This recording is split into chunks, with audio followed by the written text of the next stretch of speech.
combats environnementaux. Ce qui est très important, c'est qu'il y ait des choses concrètes qui sortent.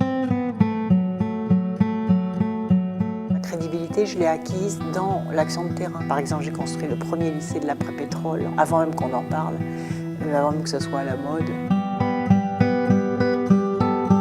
Et cette crédibilité-là me permet d'abord de rassembler des parties prenantes très diversifiées. Et donc la conférence environnementale, je l'ai conçue de la même façon. Ça va? Bonjour. Vous n'êtes pas trop serré là?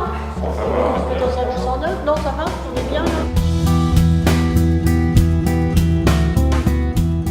Vous savez, hein, quelques belles images en début de conférence, ça embarque les spectateurs parce qu'ils se seront projetés dans une culture commune de l'enjeu environnemental.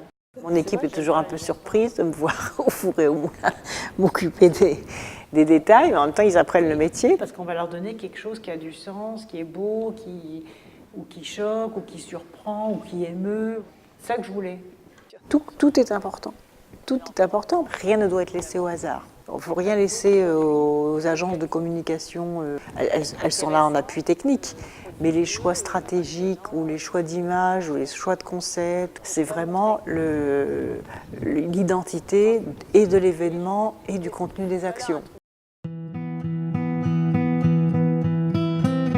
La mobilisation citoyenne, elle commence déjà par le vocabulaire. Comment est-ce qu'on installe un concept clair qui va permettre de parler clairement aux gens. Bonjour Madame la Ministre, nous ce qu'on attend en priorité de la conférence environnementale, c'est des engagements de la part du gouvernement. Vous avez parlé d'exemplarité tout à l'heure au niveau de la France. Pour nous, il y a encore un chemin assez long à parcourir au niveau français pour atteindre cette exemplarité. Je pense que la société commence à comprendre à quel point ça va avoir un impact sur le quotidien de nos vies. Et je crois qu'il faut aussi qu'on travaille ensemble, leur faire prendre conscience aussi que ça ne soit pas juste une négociation très loin du quotidien de la vie des gens. Sinon, on est dans l'entre-soi. Des gens qui se sentent propriétaires d'un sujet, alors que c'est le sujet, il doit absolument embrayer sur les citoyens.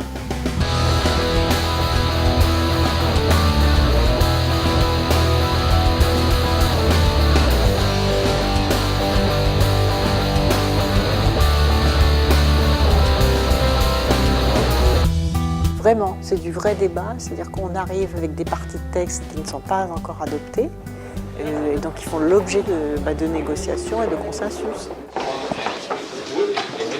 Alors, ça s'est bien passé?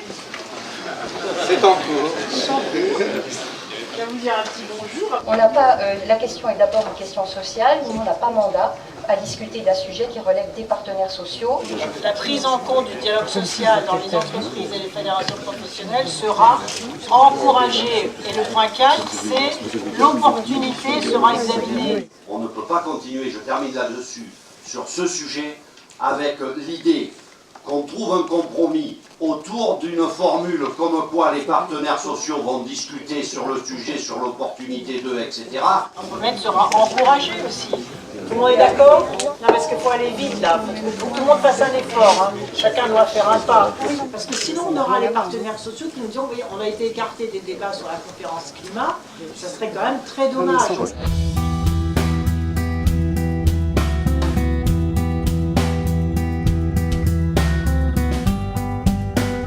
L'ensemble des membres du Conseil national de la transition écologique ont adopté des textes qui vont constituer la feuille de route de la politique environnementale pour l'année prochaine. On a pu partager ensemble un certain nombre de décisions concrètes qui en plus vont permettre d'appliquer rapidement la loi de transition énergétique. La conférence environnementale, elle est déjà en application. L'objectif, c'est de faire de la France le pays de l'excellence environnementale. Donc voilà, le mouvement est en marche.